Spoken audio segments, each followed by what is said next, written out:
ये खबर KR मंगलम university द्वारा प्रस्तुत की गई है। क्या 26 दिनों की भूख हड़ताल के बाद आखिरकार सरकार मान गई? क्या सोनम वांगचुक की सभी मांगे मान ली गई हैं या सबसे बड़ा मुद्दा अभी भी अधूरा है? और आखिर इस्तीफे पर सरकार ने क्या जवाब दिया है? चलिए जानते हैं। दरअसल पिछले कई दिनों से देश भर में नीट पेपर लीक को लेकर चल रहा आंदोलन अब एक बड़े मोड़ पर पहुंच गया है। 26 दिनों तक भूख हड़ताल पर बैठे सामाजिक कार्यकर्ता सोनम वांगचुक ने आखिरकार अपना अनशन खत्म कर दिया है, भूख हड़ताल खत्म कर दी है। लेकिन ये फैसला अचानक नहीं हुआ। इसके पीछे सरकार के साथ कई दौरों की बातचीत, लिखित आश्वासन और 3 बड़ी मांगों पर बनी सहमति है। हालांकि जिस मांग को लेकर सबसे ज्यादा चर्चा हो रही थी, यानी कि शिक्षा मंत्री के इस्तीफे की मांग, उस पर सरकार ने कोई भी लिखित भरोसा नहीं दिया है। ऐसे में सवाल उठ रहा है, क्या ये सरकार की जीत है, आंदोलन की जीत है, या फिर दोनों के बीच हुआ एक समझौता? आइए जानते हैं।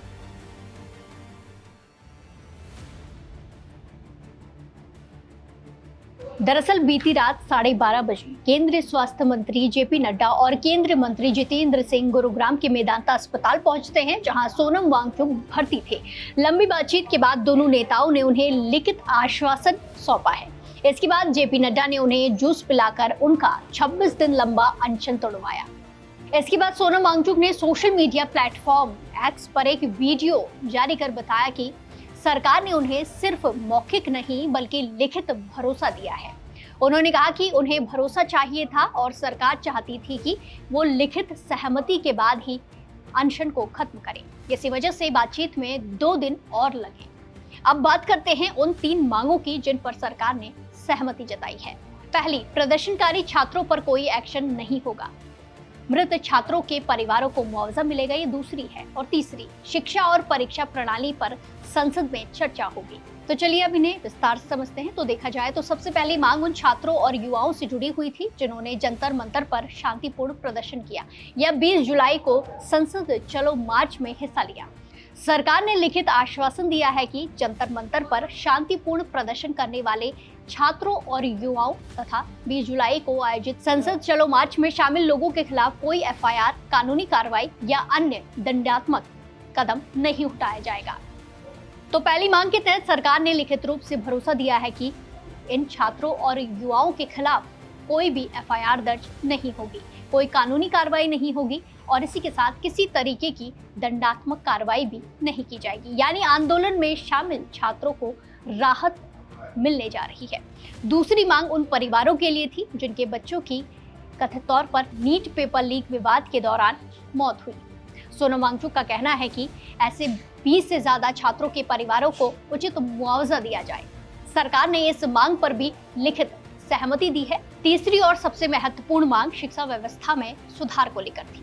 सरकार ने आश्वासन दिया है कि संसद में नीट पेपर लीक, परीक्षा प्रणाली, शिक्षा व्यवस्था और सरकार की जवाबदेही पर विस्तृत चर्चा होगी ताकि भविष्य में ऐसी घटनाओं को रोका जा सके और जिम्मेदारी तय हो सके। यही नहीं, सोनम वांगचुक ने बताया कि 65 सांसदों ने भी अलग से हस्ताक्षर कर उनसे अनशन खत्म करने की अपील की थी और भरोसा दिया था कि संसद के अंदर इस पूरे मुद्दे को गंभीरता से उठाया जाएगा।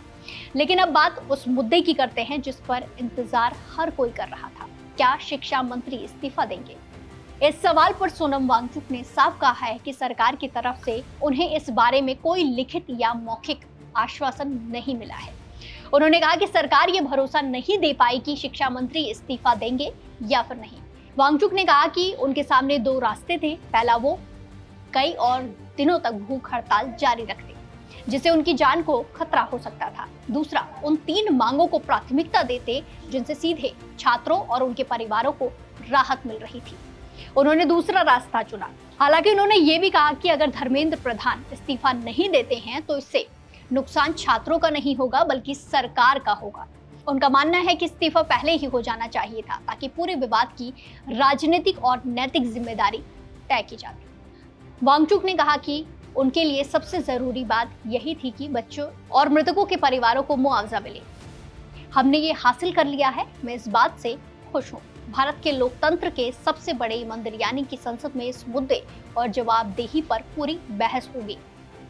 अगर पूरे आंदोलन की टाइमलाइन देखें तो इसकी शुरुआत नीट पेपर लीक और इसी के साथ परीक्षा प्रणाली में कथित गड़बड़ियों के विरोध में हुई थी। लाखों छात्रों के भविष्य को लेकर देश भर में नाराजगी बढ़ी, प्रदर्शन देखने को मिले, जंतर मंतर पर लगातार प्रदर्शन हुए, संसद चलो मार्च निकाला गया और आखिरकार सोनम वांगचुक ने आमरण अनशन भी शुरू किया। इसी बीच इस आंदोलन ने सरकार पर लगातार दबाव बनाए रखा और अब उसी दबाव के बीच लिखित आश्वासन सामने आ गया है। लेकिन अब सबसे बड़ा सवाल यह है कि क्या लिखित आश्वासन ही काफी है? क्या संसद में होने वाली चर्चा के बाद परीक्षा प्रणाली में वास्तव में बड़े बदलाव होंगे? क्या दोषियों पर सख्त कार्रवाई होगी? और सबसे अहम सवाल, क्या शिक्षा मंत्री अपने पद पर ऐसे ही बने रहेंगे या आने वाले दिनों में इस मुद्दे पर कोई नया राजनीतिक फैसला देखने को मिलेगा? क्योंकि चर्चा इसी की सबसे ज्यादा है। यही वो सवाल है जिन पर अब पूरे देश की नजर टिकी हुई है। फिलहाल इतना जरूर कहा जा सकता है कि 26 दिनों की भूख हड़ताल खत्म हो गई है, लेकिन शिक्षा व्यवस्था में सुधार और जवाबदेही की लड़ाई अभी खत्म नहीं हुई है। आने वाले दिनों में सरकार अपने लिखित वादों को किस तरह लागू करती है, किस तरह पूरे करती है, उसी से तय होगा कि ये समझौता सिर्फ कागजों तक सीमित था या वास्तव में बदलाव की शुरुआत हो रही है।